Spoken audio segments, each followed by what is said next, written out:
నమస్తే. Open talk with విశ్వ ప్రత్యేక కార్యక్రమానికి స్వాగతం. తెలుగునాట తెలుగుదేశం పార్టీ 40 సంవత్సరాల పైబడి ప్రస్థానం సాగిస్తుంది. ఎన్నెన్నో ఒడిదుడుకుల్ని ఎత్తుపల్లాల్ని చవిచూసింది. ఈ ప్రస్థానంలో పార్టీకి నమ్మిన బంటుగా పార్టీ జెండాని భుజాన్ని మోసుకుంటూను నడిచినటువంటి అతి కొద్ది మంది నాయకుల్లో చినరాజప్ప గారు ఒకరు. వారితోటి ఈ కార్యక్రమంలో పలకరిద్దాం. నమస్కారం రాజప్ప గారు. 40 సంవత్సరాల నుంచి పార్టీని అంటిపెట్టుకుని ఉన్నారండి. ఇప్పుడు ఉన్నటువంటి పరిస్థితి చూస్తుంటే 2024 ఎన్నికలకి పార్టీ ఎలా సిద్ధపడుతోంది, ఎలాంటి స్పందన కనిపిస్తుందండి? ఆ రోజు ఎన్టీ రామారావు గారు పార్టీ పెట్టినప్పుడు అన్ని వర్గాల ప్రజల్ని కూడా ఎవరైతే రాజకీయ ప్రాధాన్యత లేదో వాళ్ళందరినీ కూడా రకరకాల కమ్యూనిటీస్కి అన్నింటి కూడా సీట్లు ఇచ్చి ఆయన అందరినీ కూడా కింద స్థాయిని ప్రమోట్ చేశాడు ఆయన. అలాగే తెలుగుదేశం పార్టీలో కార్యకర్త అన్న పదానికి నిర్వచనం చూపెట్టాడు. అప్పటి వరకు కార్యకర్త లేదు, నాయకులే ఏ పార్టీ ఉన్నా నాయకులే నడిపించేవారు. తెలుగుదేశం వచ్చిన తర్వాత కార్యకర్తలు గుర్తింపు వచ్చింది. అంచేత 40 సంవత్సరాల కింద కార్యకర్తలు ఉన్నాడు, ఇవాళ కార్యకర్త కూడా అలాగే ఉన్నాడు. ఈ పార్టీ అనేక ఒడిదుడుకులు వచ్చినాయి. ఒడిదుడుకులు వచ్చిన పార్టీ ఇలా నిలబడిందంటే ఎన్టీ రామారావు గారు పెట్టిన కార్యకర్తలు ఈ రోజు వరకు ఆ పార్టీ కట్టుబడి పనిచేస్తున్నారు. అందులో నేను ఒకడిని కార్యకర్తగా జాయిన్ అయ్యి డిప్యూటీ సీఎం దాకా ఎదిగాను నేను. ఇప్పుడైతే చాలామంది ఇప్పుడు పార్టీ కమిట్మెంట్ ఉన్నారు. ఎవరైతే యూత్ కూడా యాడ్ అవుతుంది. యూత్ కూడా మొన్న లోకేష్ గారు యోగాలం పాదయాత్రలో యూత్ యాడ్ అయింది. అలాగే లోకేష్ గారు కూడా మంత్రిగా పనిచేశాడు. మంత్రిగా పనిచేసిన డెవలప్మెంట్ మీద ఎక్కువ కాన్సన్ట్రేషన్ చేశాడు. తర్వాత కార్యకర్తల సంక్షేమం చేశాడు. అలాగే ఎన్టీఆర్ ట్రస్ట్ ద్వారా అనేక కార్యక్రమాలు చేశాడు. చేసిన తర్వాత ఈ ప్రతిపక్షం వచ్చినప్పుడు తర్వాత ప్రతిపక్షంలో కూడా ముఖ్య పాత్ర వహించాలి, కార్యకర్తలందరూ దారికి తీసుకురావాలి అనే ఉద్దేశంతో యూత్ అందరూ కూడా దారికి తీసుకురావాలని యోగాలం పాదయాత్ర స్టార్ట్ చేశాడు. ఆయన ఉద్దేశం అంటే యూత్ అందరూ కూడా ఒక మంచి మార్గంలో పెట్టాలి, రేపొద్దున మనం యూత్కి అన్నిటికీ న్యాయం చేసే విధంగా మనం వెళ్ళాలి. గవర్నమెంట్ వచ్చిన తర్వాత దానిని కూడా తెలుసుకోవాలనే ఉద్దేశంతో ఆయన రావడం జరిగింది. ఈ యూత్ ప్రోగ్రాం వెళ్ళకపోయి సకల జనులు కూడా ఈ ప్రోగ్రాంలో అటెండ్ అవ్వటం. ఆయన కుప్పంలో స్టార్ట్ చేసి 400 రోజులు 4000 కిలోమీటర్లు చేయాలనే ఉద్దేశంతో ఆయన స్టార్ట్ చేశాడు. స్టార్ట్ చేసిన కాడి నుంచి కూడా మరి విపరీతంగా అన్ని వర్గాలు యూత్ ముందు వచ్చింది. తర్వాత అన్ని వర్గాల ప్రజలు సపోర్ట్ చేశారు. దాని ద్వారా ఆయన పాదయాత్ర చేసుకుంటూ ఇబ్బందులు ఉన్న గవర్నమెంటు అనేక ఇబ్బందులు పెట్టింది. ఆయన ఆఫ్ చేయాలనుకున్న మైక్ లాక్కుంది, కుర్చీ లాక్కుంది, నువ్వు ఎక్కువ వెహికల్స్లో రాకూడదని ఆఫ్ చేశారు. అనేక అడ్డంకులు పెట్టినా ఆయన మనోధైర్యం పోకుండా ధైర్యంగా నడాలన్నది జయేంద్రుడు వచ్చాడు, నడిచారు. నడిచిన తర్వాత ఆయన కూడా నడిచినప్పుడు కూడా ఆయన అనేక వర్గాల ప్రజలతో మాట్లాడుతూ వచ్చాడు.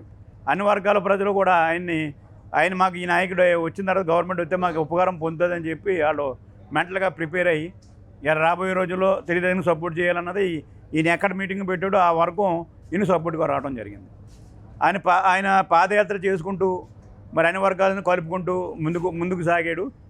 ఈయన స్పీడ్ చూసి బ్రేక్ అయ్యాలి, ఎలాగో బ్రేక్ అయ్యాలని చంద్రబాబు నాయుడు గారిని అరెస్ట్ చేయడం జరిగింది. అరెస్ట్ చేసిన తర్వాత మళ్ళీ గ్యాప్ మరి 53 రోజులు ఆయన జైల్లో ఉండటం, అప్పుడు మళ్ళీ గ్యాప్ ఇవ్వడం, మళ్ళీ ఇప్పుడు స్టార్ట్ అయ్యాడు. స్టార్ట్ అయిన తర్వాత ముందు పాదయాత్రకి రెండోసారి స్టార్ట్ అయిన దానికి వ్యత్యాసం కనపడ్డదు. ఎందుకంటే మళ్ళీ స్టార్ట్ చేసిన తర్వాత మహిళలు అందరూ కూడా యాడ్ అయ్యారు.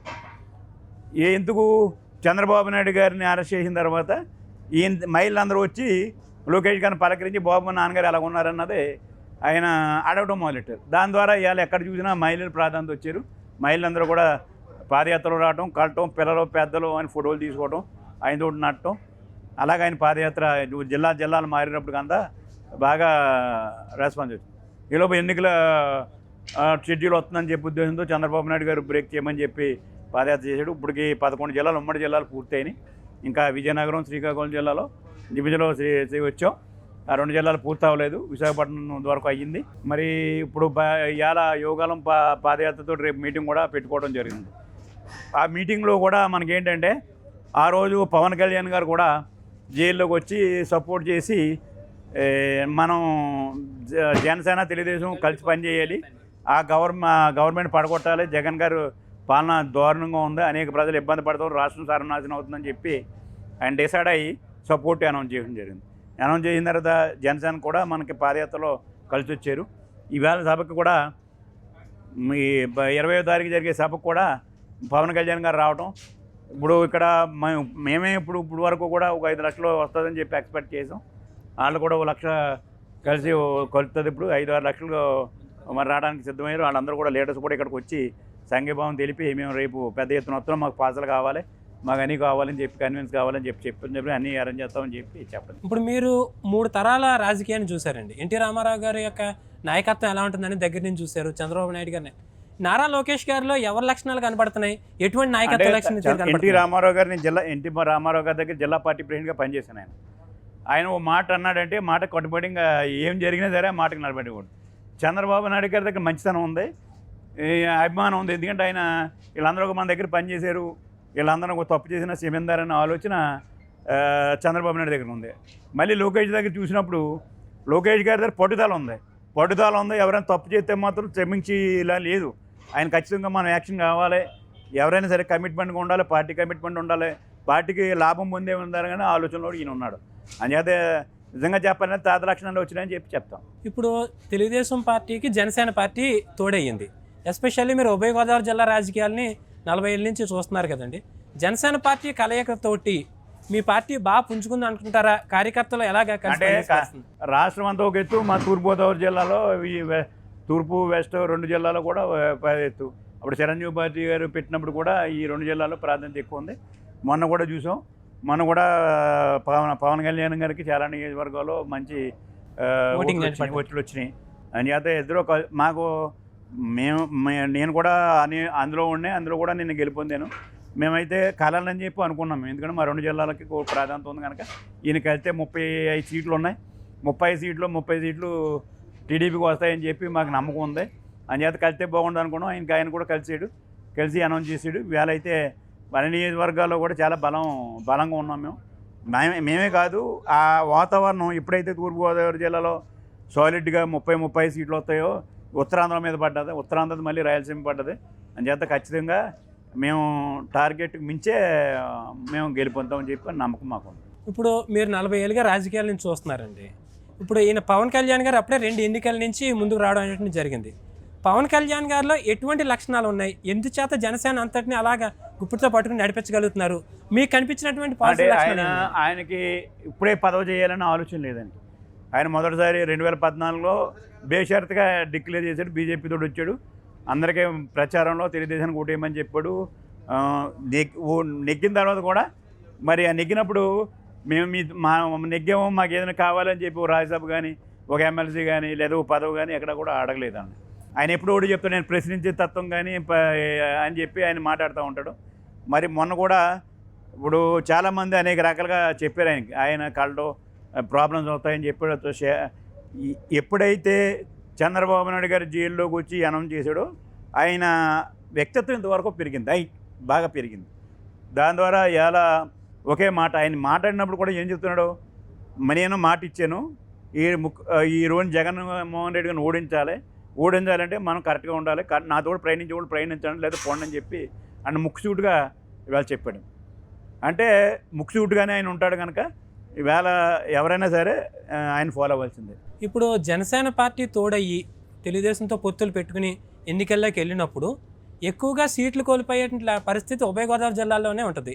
టీడీపీ నాయకులు ఎక్కువ మంది సీట్లు కోల్పోయే పరిస్థితి ఉంటుంది. వాళ్ళు మెంటల్గా ప్రిపేర్ చేసుకున్నాం. అంటే మేము ఒక స్టేజ్లో కొంత అడుగుతారని చెప్పి మేము అనుకున్నప్పుడు దానికి తగ్గట్టుగానే ఇన్ఛార్జీలు పెట్టకుండా కొన్ని నియోజకవర్గాలు చంద్రబాబు నాయుడు గారు మొదటి నుంచి కూడా స్లో చేసుకుంటూ వచ్చాడు. ఇప్పుడు కొంచెం ఎక్కువ సీట్లు ఆడటం వల్ల కొంతమందికి కొంచెం ఇబ్బంది ఉన్నా మేము అడ్జస్ట్ అవ్వడం తప్పదు. ఇబ్బంది ఉన్నప్పుడు వాళ్ళందరూ కూడా మంచి పొజిషన్ చూస్తారు. వాళ్ళందరూ కూడా సీనియర్ నాయకులు అవ్వచ్చు, లేకపోతే పార్టీ కమిట్మెంట్ వాళ్ళు అవ్వచ్చు అని చేత వాళ్ళకు కూడా సముచిస్తానం గవర్నమెంట్ వచ్చినంటే సంస్థానం ఇస్తాడని నమ్మకం మాకు ఉంది. గత ప్రభుత్వంలో డిప్యూటీ చీఫ్ మినిస్టర్గా పనిచేశారు, ఉప ముఖ్యమంత్రిగా పనిచేయడం జరిగిందండి. మీ జిల్లాల్లో మీరు చేసినటువంటి మంచి పనులు, నా అభివృద్ధి కార్యక్రమాలు ఇవన్నీ చెప్పుకోదగ్గ కార్యక్రమాలు ఏమైనా ఉన్నాయా? చంద్రబాబు నాయుడు గారు ఈ రాష్ట్రం బాగుపడాలి, ఈ రాష్ట్రం బాగుపడే లా అండ్ ఆర్డర్ బాగుండాలని చెప్పి ఆలోచన వ్యక్తి. అందుకే ఈ రాష్ట్రంలో లా అండ్ ఆర్డర్ బాగా ప్రాధాన్యత ఇచ్చాడు. లా అండ్ ఆర్డర్ కంట్రోల్ చేసాం. లా అండ్ ఆర్డర్ కంట్రోల్ అభివృద్ధి జరిగిందంటే మా నియోజకవర్గం మేము బ్రహ్మాండంగా చేసాం. నాకు సాటిస్ఫాక్షన్ ఉంది. మా నియోజకవర్గం ఉంది. మా నియోజకవర్గంలో పెద్దాపురం కాన్స్టిట్యూన్సీలో డివిజన్ ఏర్పడి 40-50 సంవత్సరాలు ఏర్పడితే డివిజన్ ఆఫీసులన్నీ నేను కట్టాను, ఎక్కడి నుంచి వచ్చి కట్టాను నేను. డబల్ రోడ్లు వేసాను, సెంట్రల్ లైటింగ్ పెట్టాను, రోడ్లన్నీ ఏర్పాటు చేశాను. అన్నీ కూడా చంద్రబాబు నాయుడు గారు మాకు కావాల్సిన వనరులు ఇచ్చాడు, మేము పనిచేస్తాం. గ్రామీణ ప్రాంతాల్లో, మారుమూల ప్రాంతాల్లో, ఎస్సీపేటలో, బీసీపేటలో రోడ్లు ఎప్పుడూ పడలేదు. చంద్రబాబు నాయుడు వచ్చినా సిమెంట్ రోడ్లు వేసాం, బ్రహ్మాండమైన హౌసింగ్ కట్టాం. ఇక ఆ హౌసింగ్ కడితే ఆ హౌసింగ్ ఇప్పుడు వరకు ఇవ్వలేని పరిస్థితిలో జగన్మోహన్ రెడ్డి గారు ఉన్నాడు. అంటే హౌసింగ్ ఇస్తే అంటే ఈయన మెంటాలిటీ మంచిది కాదు. మంచిదైతే ఎవడో ఒకడికి ఇస్తే అటు బాగుపడతాడని ఆలోచన లేదు. అలాగే తొక్కుపెట్టాడు. నా నియోజకవర్గంలో 4,000 ఇల్లు ఇచ్చాను, కట్టాను, ఆ 4,000 పక్కన పెట్టాడు. అంటే ఆయన మెంటాలిటీ కలిసి చంద్రబాబు నాయుడు అలా కాదు. చంద్రబాబు నాయుడు 10 మందికి ఉపయోగపడాలి, 10 మందికి మంచి సేవ చేయాలి, ఈ రాష్ట్రం అభివృద్ధి చెందాలి, గ్రామాలు అభివృద్ధి చెందాలి, జిల్లాలు అభివృద్ధి చెందాలి, మంచి ప్రాజెక్టులు తీసుకురావాలి, మంచి ఇండస్ట్రీస్ రావాలి, యూత్కి ప్రాధాన్యత ఇవ్వాలి అన్న ఆలోచన ఉన్న వ్యక్తి చంద్రబాబు నాయుడు. ఈయన జగన్మోహన్ రెడ్డి గారు ఈ రాష్ట్రం ఏమైపోయినా బాధ్యుడు, నా బాగుపడాలి నేను అన్న ఆలోచన వ్యక్తి. అందుకే ఇవాళ ఎమ్మెల్యేలు ఇప్పుడు ఈ తప్పు ఎమ్మెల్యేలు కాదు, ఎమ్మెల్యేలు వీక్ అవ్వడం కారణం నీది ఇవ్వలేదు. నేను ఎమ్మెల్యేగా నెగ్గాను, ₹1 నేను ఖర్చు పెట్టలేదు నియోజకవర్గంలో. నేను నియోజకవర్గం ప్రజలకు ఏం చెప్పానంటే, నేను 5 సంవత్సరాలు బ్రహ్మాండంగా పనిచేశాను, ఈ 5 సంవత్సరాలు జగన్మోహన్ రెడ్డి నాకు రూపాయి ఇవ్వలేదు, నేను చేయలేకపోయాను, నాకు ఇంకోసారి అవకాశం ఉండే, నేను గతంలో 5 సంవత్సరాలు ఇలా పనిచేసాను, ఇలా పనిచేద్దామని చెప్పుకుని నేను వచ్చాను. ఈవేళ గవర్నమెంట్లో ఉండి ఎమ్మెల్యేలు అందరూ కూడా ఒక పని చేయకపోతే ప్రజలు ఎందుకు ఇలా విశ్వసిస్తారు? ఇవాళ వీక్ అవ్వడానికి కారణం జగన్మోహన్ రెడ్డి కారకుడు. ఇవాళ మార్చేస్తానన్న దానికి ఎవరిని మార్చాలి? జగన్మోహన్ రెడ్డిని మార్చాలి కానీ ఎమ్మెల్యేలు కాదు.